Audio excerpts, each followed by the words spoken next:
ពុកទុកក្បែរប្រឡាយកំពុងអត់បាយស្រីរឿងបេះដូងម៉ែអើយព្រមហើយមិនដេចឡើយប្រកែកកូនស្រីល្បីថាល្អឯងខ្លាចម៉ែទឹកភ្នែកយកច្រែកស្ទឹងមក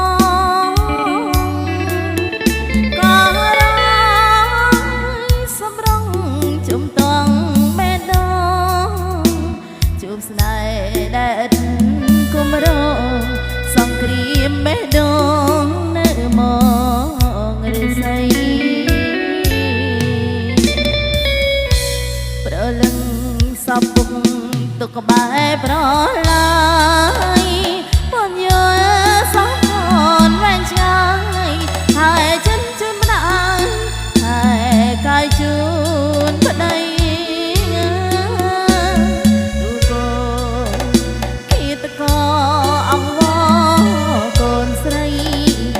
អង្គការអន្តរជាតិគំរាមកូនស្រីគុំប្រមរៀ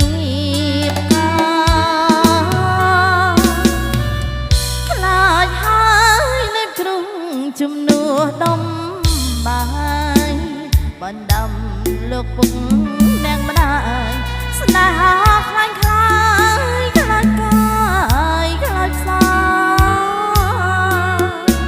ស្រុក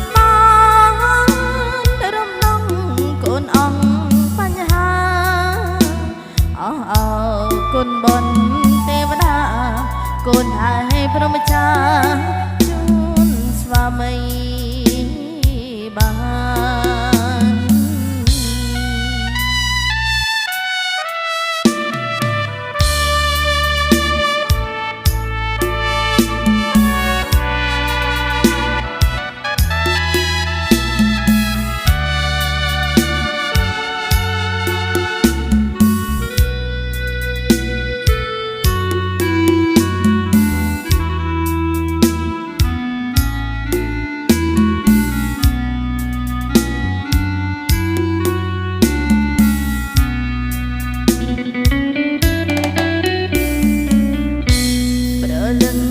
សពុក